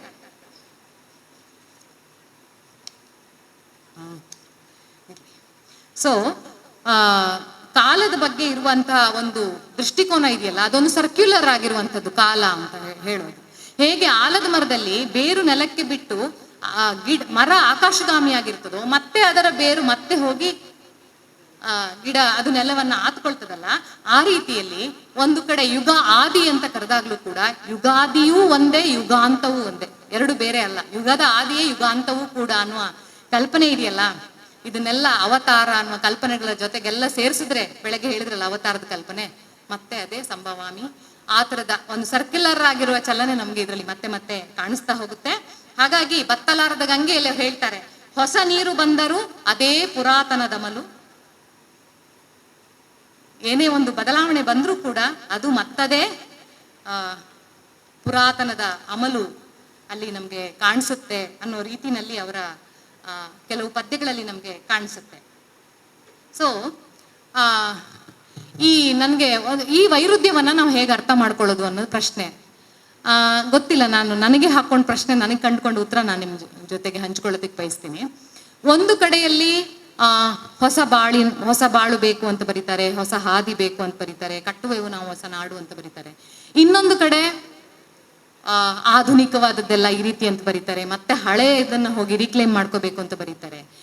ಸೊ ಇವತ್ತು ನವೋದಯ ಸಂದರ್ಭ ಅಥವಾ ನವ್ಯದ ಸಂದರ್ಭದಲ್ಲಿರುವ ಬೇರೆ ಕವಿಗಳು ಆಧುನಿಕತೆಯನ್ನು ಹೇಗೆ ಎದುರಾಗಿದ್ದಾರೆ ಅನ್ನೋದ್ರ ಜೊತೆಗೆ ನಾವು ಅಡಿಗರನ್ನ ಏನಾದ್ರು ಇಟ್ಟು ನೋಡೋದಾದ್ರೆ ಹೇಗೆ ನಾವು ಇವರನ್ನ ಅರ್ಥ ಮಾಡ್ಕೋಬಹುದು ಅಂತ ಅಂದಾಗ, ಯಾವಾಗ ಪರಕೀಯ ಆಳ್ವಿಕೆ ಇತ್ತೋ ಅದರ ಬಿಡುಗಡೆಯ ಸಂದರ್ಭದಲ್ಲಿ ನಮಗೆ ಹೊಸ ಬದುಕು, ಹೊಸ ಬಾಳು ಬೇಕು ಅಂತ ಅನಿಸ್ತು. ರಾಜಕೀಯ ನೆಲೆಯಲ್ಲೂ ಕೂಡ ಒಂದು ಬದಲಾವಣೆ ಬೇಕು ಅಂತ ಅನಿಸ್ತು. ಮೇಡಮ್ ಹೇಳಿರೋ ಮಾತನ್ನ ಸ್ವಲ್ಪ ನಾನು ತಗೊಂಡು ಮುಂದುವರ್ಸೋದಾದ್ರೆ, ಈ ಥರದ್ದೆಲ್ಲ ಮತ್ತೆ ಮೊಳಗಲಿ ಪಾಂಚಜನ್ಯ ಥರದ ಬರ್ದಿರುವಂಥ ಅಡಿಗರು, ಆಮೇಲೆ ಅವರು ಅದನ್ನಷ್ಟೇ ನಾವು ನೋಡದೆ ಅಂಬೇಡ್ಕರ್ ಬಗ್ಗೆ ಅವ್ರು ಬರ್ದಿರೋದು, ಅಥವಾ ಗಾಂಧಿ ಬಗ್ಗೆ ಬರ್ದಿರೋದು, ಶಾಂತವೇರಿಯ ಶಾಂತ ಸಂತನ ಬಗ್ಗೆ ಬರ್ದಿರೋದು ಎಲ್ಲ ಇದೆಯಲ್ಲ, ನನಗೆ ಇದು ಹೇಗನ್ಸುತ್ತೆ ಅಂತಂದ್ರೆ ಸಾಂಸ್ಕೃತಿಕವಾದದ್ದಲ್ಲ. Politically is trying to say something and culturally is into something else ಅಂತ. ಅಂದ್ರೆ ರಾಜಕೀಯವಾಗಿ ಏನು ಒಂದು ಸದಾಶಯ ಅಥವಾ ಏನು ಹೊಸತನದ ಬದಲಾವಣೆಯನ್ನು ಏನು ಕಲ್ಪಿಸ್ಕೊಳ್ತಾ ಇದ್ದಾರೋ, ಸಾಂಸ್ಕೃತಿಕವಾಗಿ ನಮಗೆ ಅದನ್ನು ಕವಿತೆಗಳಲ್ಲಿ ಕಟ್ಟಕ್ಕೆ ಸಾಧ್ಯ ಆಗದೆ ಇರೋದು. ಬಹುಶಃ ಕಾನ್ಷಿಯಸ್ ಆಗಿ ಕೆಲವೊಂದನ್ನು ನಾವು ಮಾಡಿದಾಗಲೂ ಕೂಡ ನಮಗೆ ಗೊತ್ತಿಲ್ಲದ ಹಾಗೆ ನಮ್ಮ ಕಾವ್ಯದ ಅಥವಾ ಬದುಕಿನ ಧೋರಣೆಗಳು ಅನ್ನೋದು ಕಾವ್ಯದಲ್ಲಿ ಹೇಗೆ ವ್ಯಕ್ತ ಆಗ್ತಾ ಇದೆ ಅನ್ನೋದು ನಮಗೆ ಆ ಪದ್ಯಗಳನ್ನು ನೋಡಿದಾಗ ಗೊತ್ತಾಗುತ್ತೆ ಅಂತ ನನಗೆ ಅನಿಸುತ್ತೆ. ಹಾಗಾಗಿ ನಾವು ತಾತ್ವಿಕ ಸ್ಪಷ್ಟತೆಯೊಂದಿಗೆ ಓದಿದಾಗ ನಮಗೆ ಇಲ್ಲಿನ ಪದ್ಯಗಳು ಬೇರೆ ಬೇರೆ ನೆಲೆಯಲ್ಲಿ ಅರ್ಥವನ್ನ ಬಿಟ್ಕೊಳ್ತಾ ಹೋಗ್ತವೆ. ಹಾಗಾಗಿ ಮತ್ತೆ ಹೋಗಬೇಕು ಅನ್ನೋ ಪ್ರಶ್ನೆ ಈ ಜಾಗತೀಕರಣದ ಸಂದರ್ಭದಲ್ಲೂ ಕೂಡ ನಾವು ಮತ್ತೆ ಮತ್ತೆ ಎತ್ತೋ ಪ್ರಶ್ನೆ ಏನಂದ್ರೆ ಮತ್ತೆ ವಾಪಸ್ ಹೋಗ್ಬೇಕು, ನಮ್ಮ ಬೇರುಗಳಿಗೆ ನಾವು ವಾಪಸ್ ಹೋಗ್ಬೇಕು ಅಂತ. ಸೊ ಈ ಬೇರುಗಳಿಗೆ ನಾವು ವಾಪಸ್ ಹೋಗ್ಬೇಕು ಅಂತ ಅಂದ್ರೆ ಏನು ಅನ್ನೋ ಸ್ಪಷ್ಟತೆ ನಮ್ಗೆ ಇಲ್ಲದೆ ಹೋದ್ರೆ ನಾವು ಎಲ್ಲಿ ಹೋಗಿ ತಲುಪ್ತೀವಿ ಅನ್ನೋ ಒಂದು ಅಪಾಯ, ಅಥವಾ ಯಾವ ಅಪಾಯಕ್ಕೆ ನಾವು ತಲುಪ್ತೀವಿ ಅನ್ನೋದನ್ನ ನಾವು ಯೋಚನೆ ಮಾಡ್ಬೇಕಾಗತ್ತೆ. ಸೊ ಇಲ್ಲಿರುವ ಬೇರುಗಳು ಯಾವುದು ಅಂದಾಗ, ಒಂದು ಇಂಡಿವಿಜುವಲಿಸ್ಟಿಕ್, ಎರಡನೇದು ಒಂದು ಸಮುದಾಯಕ್ಕೆ ಸೇರಿದಂಥವುಗಳಾಗಿರ್ತವೆ. ಸೊ ಎಲ್ಲಿ ನಾವು ಇಲ್ಲದೆ ನಾನು ಅಂತ ಇದೆ ಅಲ್ವಾ ಅಲ್ಲಿ. ಸೊ ನಾವು ಅಂತ ಬಂದಾಗ ಬಹುಶಃ ಬಹುತ್ವದ ಬೇರುಗಳು, ಬಹುತ್ವದ ಒಂದು ನೆಲೆಗಟ್ಟು, ಬಹುತ್ವದಿಂದ ಕೂಡಿದ ಗತ ನಮಗೆ ಕಾಣಿಸಕ್ಕೆ ಸಾಧ್ಯ ಆಗ್ಬೋದು. ಈ ನಾವು ಅನ್ನೋದ್ರ ಜೊತೆಗೆ ನಾವು ಅದನ್ನು ನೋಡಿದಾಗ ಬಹುಶಃ ಈ ಅಕೌಂಟಬಿಲಿಟಿ ಅನ್ನೋದು ಸಾಧ್ಯ ಆಗ್ಬೋದು ಅಂಥೇಳಿ ನನಗೆ ಅನಿಸುತ್ತೆ. ಆಮೇಲೆ ಸಬಿಹಾ ಮೇಡಮ್ ಹೇಳಿದ ಮಾತನ್ನು ಒಪ್ಕೊಂಡು ನನ್ನ ಮುಂದೆ ಹೇಳೋದಾದ್ರೆ, ಭಾಷೆ ಬಹಳ ಮುಖ್ಯವಾಗಿ ಭಾಷೆಯ ಪ್ರಶ್ನೆ. ಅವರು ಅನ್ಯರು ಒದೆದುದನ್ನೇ ಬರೆದು ಭಿನ್ನಗಾಗಿದೆ ಮನವು ಅಂದಾಗ್ಲೂ ಭಾಷೆ ಬಗ್ಗೆ ಹೇಳ್ತಾರೆ. ಮತ್ತೆ ಗತದ ಕಾಲದ ಭಾಷೆ ಅದು ನಮ್ಮ ಭಾವವನ್ನು ಕೊಲ್ಲುತ್ತದೆ ಅನ್ನೋ ಪದವನ್ನ ಅಡಿಗರು ಬರೀತಾರೆ. ಗತದ ಭಾಷೆ ಭಾವವನ್ನು ಕೊಲ್ಲುತ್ತದೆ, ಹಾಗಾಗಿ ನಾವು ಹೊಸ ಭಾಷೆಯನ್ನು ರೂಪಿಸ್ಕೋಬೇಕು ಅನ್ನೋದನ್ನ ಹೇಳ್ತಾರೆ. ಸೊ ಅವರು ಹೊಸ ಭಾಷೆಯನ್ನು ರೂಪಿಸ್ಕೊಂಡ್ರ ಅಂತ ಅಂದ್ರೆ ನನಗೆ ಹೊಸ ಭಾಷೆ ಅಂತ ಅನಿಸ್ಲಿಲ್ಲ. ಅದು ಯಾವುದು ಅಲ್ಲಿರುವ ಒಂದು ಸಂಸ್ಕೃತ ಭೂಯಿಷ್ಠವಾದ ಆ ಭಾಷೆ ನನಗೆ ಹೊಸ ಭಾಷೆ ಅಂತ ಅನಿಸ್ಲಿಲ್ಲ. ಆದ್ರೆ ಆ ಭಾಷೆಯನ್ನ ಹೊಸ ರೀತಿಯಲ್ಲಿ ಕಟ್ಟುವ ಪ್ರಯತ್ನವನ್ನ ಅವ್ರು ಮಾಡಿದ್ದಾರೆ. ಆ ಒಂದು ಕಲೆಗಾರಿಕೆ ಇದೆಯಲ್ಲ, ಅದು ತುಂಬಾ ಚೆನ್ನಾಗಿ ಅವರ ಕಾವ್ಯದಲ್ಲಿ ನಮಗೆ ಗೊತ್ತಾಗುತ್ತೆ. ಮತ್ತೆ ಆರಂಭದಿಂದ ಕೊನೆಯವರೆಗೂ ಅವರ ಕಾವ್ಯದ ಮೂಲ ಸ್ರೋತ ಇದೆಯಲ್ಲ, ಅದಂತ ಅಷ್ಟೇನು ಬದಲಾಗ್ಲಿಲ್ಲ ಅಂತ ಅನ್ಸುತ್ತೆ. ಜಿ ರಾಜಶೇಖರ್ ಅವರು ತಮ್ಮ ವಿಮರ್ಶೆನಲ್ಲಿ ಇದೇ ಮಾತು ಹೇಳ್ತಾರೆ. ಅಂದ್ರೆ ಆ ಒಂದೇ ಎಳೆ ಅವರ ಉದ್ದಕ್ಕೂ ಕೂಡ ಅವರ ಎಲ್ಲಾ ಬರಹಗಳೇ ತುಂಬಾ ಅದ್ಭುತವಾಗಿರುವ ಕವನಗಳಲ್ಲೂ ಕೂಡ ಮತ್ತು ತುಂಬಾ ಕವನಗಳಲ್ಲೂ ಕೂಡ ಕಾಣಿಸುತ್ತೆ ಅಂತ ಹೇಳ್ತಾರೆ. ಈ ಭಾಷೆಯ ಪ್ರಶ್ನೆಯನ್ನೇ ತಗೊಂಡು ನಾವು ಸ್ವಲ್ಪ ಮುಂದೆ ಹೋಗೋದಾದ್ರೆ, ಇದು ಗಂಡು ಭಾಷೆ. ಬಹುಶಃ ಗಂಡು ಭಾಷೆ ಹೆಣ್ಣು ಭಾಷೆ ಅಂತ ನಾವು ಲಿಂಗ್ವಿಸ್ಟಿಕ್ಸ್ ಅಲ್ಲಿ ಇವತ್ತು ಪಾಠ ಮಾಡ್ತಿದೀವಲ್ಲ, ಗಂಡು ಭಾಷೆಯನ್ನ ಅಧ್ಯಯನ ಮಾಡೋದಕ್ಕೆ ತುಂಬಾ ಒಳ್ಳೆಯ ಉದಾಹರಣೆ ನಮ್ಗೆ ಇಲ್ಲಿ ಸಿಗುತ್ತೆ. ಪುರುಷತ್ವ, ಠೇಂಕಾರ, ಹೆಂಬೇಡಿ, ಎಷ್ಟು ಪದಗಳು ಬೇಕು. ಅದರಲ್ಲೂ ಕೂಡ ಹೆಣ್ಣಿನ ಪ್ರೆಸೆನ್ಸ್ ಹೇಗಿದೆ ಕಾವ್ಯದಲ್ಲಿ ಅಂತ ನೋಡಿದ್ರೆ, ಆ ಭೂಮಿಗೀತ ಕವಿತೆ ಅದು ಭೂಮಿಯ ಬಗ್ಗೆ, ಹೆಣ್ಣಿನ ಬಗ್ಗೆ ಅಂತೆಲ್ಲ ಹೇಳಿದ್ರು ಕೂಡ ನನಗದನ್ನು ಓದಿದಾಗ ನನಗೆ ಸ್ವಲ್ಪ ಶಾಕ್ ಆಯ್ತು ಮತ್ತೊಂದ್ಸತಿ ಓದಾಗ. ಯಾಕಂದ್ರೆ ನಾನು ವಿದ್ಯಾರ್ಥಿಯಾಗಿದ್ದಾಗ ಓದೋದು, ಪಾಠ ಮಾಡಿದಾಗ ಓದೋದು ಎಲ್ಲ ಬೇರೆ ಬೇರೆ ಇರುತ್ತೆ. ಆಮೇಲೆ ಓದಿದಾಗ, ವಿದ್ಯಾರ್ಥಿ ದೆಸೆ ಬಿಟ್ಟು ಆಮೇಲೆ ಓದಿದಾಗ ನನಗದು ತುಂಬಾ ಶಾಕಿಂಗ್ ಅಂತ ಅನಿಸ್ತು. ನಿನ್ನ ಹೊಟ್ಟೆ ಚರಂಡಿಗಾರು ಕುಕ್ಕಿದರಯ್ಯ ಜಾಣರಂಬೆ, ಈ ತರದ ಪದಗಳೆಲ್ಲ ಇದಾವಲ್ಲ, ಕಳ್ಳ ಬಸುರಿನ ಜಾಣರಂಬೆ. ಸೊ ಈ ತರದ ಪದಗಳಿದಾವಲ್ಲ, ಅದು ಎಷ್ಟು ಏನ್ ಹೇಳೋದು, ಭಾಷೆ ಅನ್ನೋದು ಎಷ್ಟು ಒಂಥರ ಒರಟಾಗಿದೆ, ಒಳಗೊಳ್ಳುವ ಭಾಷೆ ಆಗಿಲ್ಲ ಅಂತ ಅನ್ಸುತ್ತೆ. ಬಹುಶಃ ಅದಕ್ಕೆ ಬೇರೆ ಧ್ವನಿಗಳನ್ನ ಕೇಳಿಸಕ್ಕೆ ಆ ಕವಿಯಕ್ಕೆ ಆಗದೆ ಇದ್ದಿರಬಹುದು ಅಂತ ನನಗೆ ಅನ್ಸುತ್ತೆ. ಇಷ್ಟನ್ನ ಹೇಳ್ತಾ ನನ್ನ ಮಾತನ್ನು ನಾನು ಕೊನೆಯದಾಗಿ ಹೇಳೋದೇನಂತಂದ್ರೆ, ಹೊಸ ಭಾಷೆಯನ್ನ ರೂಪಿಸ್ಕೊಳ್ಳೋ ಪ್ರಯತ್ನ ಪಟ್ಟರು ಅಡಿಗರು. ಹೊಸ ರೀತಿಯ ಹೊಸ ನುಡಿಗಟ್ಟನ್ನ ತಮ್ಮ ಕಾವ್ಯದಲ್ಲಿ ತಂದ್ರು. ಭಾವ ತೀವ್ರತೆಯ ಪದ್ಯಗಳನ್ನು ಬರೆದ್ರು. ನಾವೆಲ್ಲರೂ ಕೂಡ ಅದನ್ನ ಏನು ಎಕ್ಸೈಟ್ ಆಗಿ ವಿವರಿಸೋದಕ್ಕೆ ಹೊರಟಂತಹ ಪದ್ಯಗಳನ್ನೆಲ್ಲ ಅವ್ರು ಬರೆದಿದ್ದಾರೆ. ಆದ್ರೆ ಈ ವೈಯಕ್ತಿಕತೆ ಅನ್ನೋದು ಅಥವಾ ಫ್ರಾಗ್ಮೆಂಟೇಶನ್, ಛಿದ್ರತೆ ಅನ್ನೋದು ಒಂದು ತೀವ್ರತೆಗೆ ಹೋದಾಗ ಏನಾಗುತ್ತೆ ಅಂತಂದ್ರೆ ಎಲ್ಲ ಕಡೆ ಕೆವಸ್ ಆಗುತ್ತೆ. ಬೆಸೆಯುವ ಕೊಂಡಿಗಳೇ ನಮ್ಗೆ ಕಾಣದೆ ಹೋಗ್ಬಹುದು. ಚಿಂತಾಮಣಿಯಲ್ಲಿ ಕಂಡ ಮುಖದಲ್ಲಿ ಅವರು ಒಂದು ಬಳಸ್ತಾರೆ ರೂಪಕ, ನಡುಗಡ್ಡೆಗಳು ಅಂತ. ನಾವೆಲ್ಲರೂ ನಡುಗಡ್ಡೆಗಳು ಅಂತ. ಬಹುಶಃ ನಾವೆಲ್ಲರೂ ನಡುಗಡ್ಡೆಗಳಾಗಿರೋದ್ರಿಂದಾನೇ ನಮಗೆ ಬೆಸೆದುಕೊಳ್ಳಕ್ಕೆ ಸಾಧ್ಯ ಆಗದೆ ಇರ್ಬೋದು.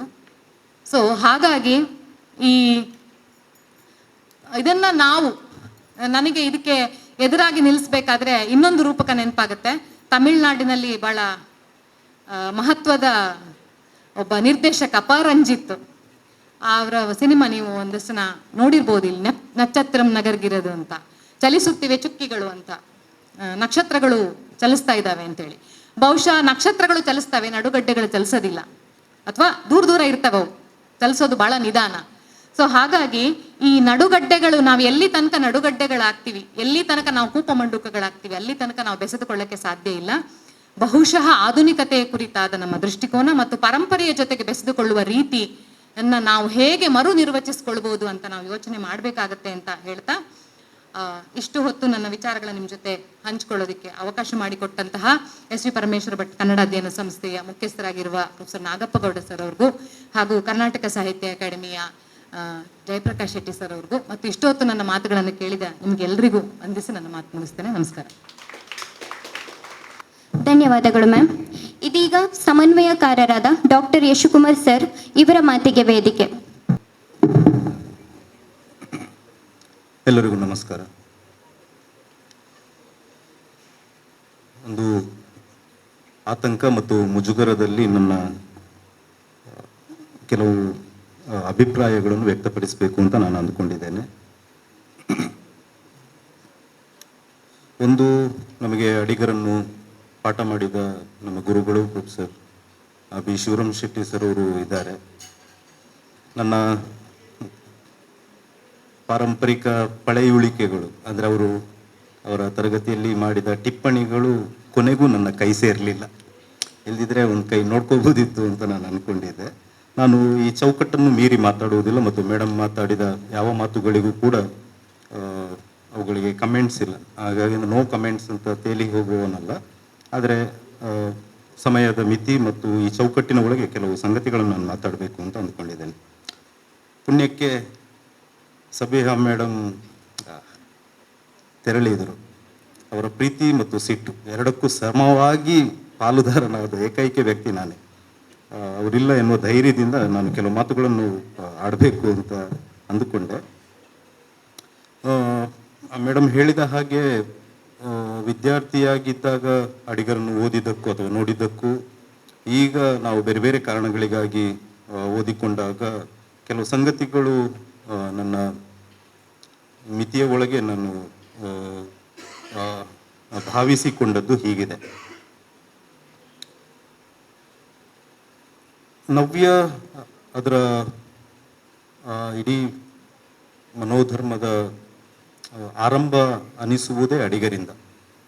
ಹಾಗಾಗಿ ಅದೊಂದು ಪರಂಪರೆಯಿಂದ ಪೂರ್ತಿಯಾಗಿ ಕಳಚಿಕೊಳ್ಳುವ ಒಂದು ಮಾದರಿ ಅಡಿಗರದು. ಅದು ನವೋದಯದಿಂದ ಮತ್ತು ಪ್ರಗತಿಶೀಲದಿಂದ ಅದರ ಛಾಪು ಅಥವಾ ಅದರ ಛಾಯೆ ಅಡಿಗರಲ್ಲಿ ಕಾಣಿಸಿಕೊಂಡರೂ ಕೂಡ ಅದರಿಂದ ಪೂರ್ತಿಯಾಗಿ ಕಳಚಿಕೊಳ್ಳುವ ಒಂದು ತವಕ ಮತ್ತು ಅದನ್ನು ಮುಂದುವರಿಸಿ ಅದು ಪೂರ್ತಿಯಾಗಿ ಕಳಚಿಕೊಂಡ ಒಂದು ಮಾದರಿ. ಅಂದರೆ ಪರಂಪರೆಯಿಂದ ಕಳಚಿಕೊಂಡು ಒಂದು ಹೊಸತನ ಅನ್ನುವುದೇ ಆಧುನಿಕತೆಗೆ ತೆರೆದುಕೊಂಡ ಅದಕ್ಕೆ ಒಂದು ಮಾದರಿ ಅಡಿಗರದ್ದು. ಹೀಗೆ ಹೇಳುವಾಗ ಒಂದು ಸಂಗತಿಯನ್ನು ನಾನು ತುಂಬ ಸ್ಪಷ್ಟವಾಗಿ ತಿಳಿದುಕೊಂಡೆ. ಒಂದು ಪರಂಪರೆಯ ಸರಿಯಾದ ಅರಿವಿದ್ದ ಹೊತ್ತಿಗೆ ಅಥವಾ ಅದನ್ನು ಪ್ರಜ್ಞಾವಲಯದಲ್ಲಿ ತುಂಬ ಪ್ರಜ್ಞಾಪೂರ್ವಕವಾಗಿ ತಿಳಿದುಕೊಂಡಿದ್ದರೆ ಮಾತ್ರ ಒಂದು ಹೊಸತನಕ್ಕೆ, ಒಂದು ಆಧುನಿಕತೆಗೆ ತೆರೆದುಕೊಳ್ಳುವುದಕ್ಕೆ ಸಾಧ್ಯ. ಹಾಗಾಗಿ ಅಡಿಗರಲ್ಲಿ ಪರಂಪರೆಯ ಕುರಿತಾದ ತುಂಬ ಸ್ಪಷ್ಟವಾದ ಕೆಲವು ತಿಳುವಳಿಕೆಗಳಿದ್ದು, ಅದರಿಂದಾಗಿ ಅವರಿಗೆ ಹೊಸತನಕ್ಕೆ, ಆಧುನಿಕತೆಗೆ ಕಳಚಿಕೊಳ್ಳುವುದು ತುಂಬ ಸಾಧ್ಯ ಆಯಿತು. ಇಲ್ಲದ್ರೆ ಆ ಕಾಲಘಟ್ಟದಲ್ಲಿ ಬರೆದ ಬಹುತೇಕರಿಗೆ ಅವರೆಲ್ಲರೂ ಕೂಡ ಅಡಿಗರ ಒಂದೆರಡು ಕವನ ಸಂಕಲನಗಳು ಹುಟ್ಟಿಕೊಂಡ ಬಳಿಕವೇ ಆ ದಾರಿಯಲ್ಲಿ ಸಾಗಿದವರಾಗಿದ್ದರು. ಹಾಗಾಗಿ ಈ ಪರಂಪರೆಯ ತಿಳುವಳಿಕೆ ಒಂದು ಆಧುನಿಕತೆಗೆ ಅವರಿಗೆ ತೆರೆದುಕೊಳ್ಳುವುದಕ್ಕೆ ಕಾರಣ ಆಯಿತು ಅಂತ ನಾನು ಅಂದುಕೊಂಡಿದ್ದೇನೆ. ಅಡಿಗರು ಸ್ವತಂತ್ರ ಪೂರ್ವದ ಮತ್ತು ಸ್ವತಂತ್ರ ನಂತರದ ಆ ಕಾಲಘಟ್ಟದಲ್ಲಿ ಬದುಕಿದವರು. ಹಾಗಾಗಿ ಅವರಿಗೆ ಹಲವು ಆತಂಕಗಳು ಎದ್ದವು. ಈ ಆಧುನಿಕ ಮನುಷ್ಯನಿಗೆ ವರ್ತಮಾನದ ಬಗ್ಗೆ ಅನೇಕ ಪ್ರಶ್ನೆಗಳು ಹೇಳ್ತವೆ. ಅಡಿಗರಲ್ಲೂ ಕೂಡ ಇಂತಹ ಪ್ರಶ್ನೆಗಳು ಎದ್ದವು. ಅದಕ್ಕೆ ಅವರು ಪುರಾಣವನ್ನು ಅಥವಾ ಭೂತಕಾಲವನ್ನು ಅದರ ತಿಳುವಳಿಕೆಯಿಂದ ಇಂತಹ ಪ್ರಶ್ನೆಗಳು ಅಡಿಗರಲ್ಲಿ ಎತ್ತಿದವು. ಅದಕ್ಕೆ ಪ್ರತಿಕ್ರಿಯಾತ್ಮಕವಾಗಿ ಅವರ ಕವನಗಳು ಹುಟ್ಟಿಕೊಂಡವು ಅಂತ ನನಗೆ ಅನಿಸ್ತದೆ. ಅವರ 2-3 ಕವನಗಳನ್ನು ಉಲ್ಲೇಖಿಸಿ ಈ ಮಾತುಗಳನ್ನು ನನ್ನ ಮಾತುಗಳನ್ನು ಮುಗಿಸ್ತಾ ಇದ್ದೇನೆ. ಸ್ವಾತಂತ್ರ್ಯ ನಂತರದ ಹಲವು ವಿಪ್ಲವಗಳು ಅಡಿಗರನ್ನು ಕಾಡಿತ್ತು.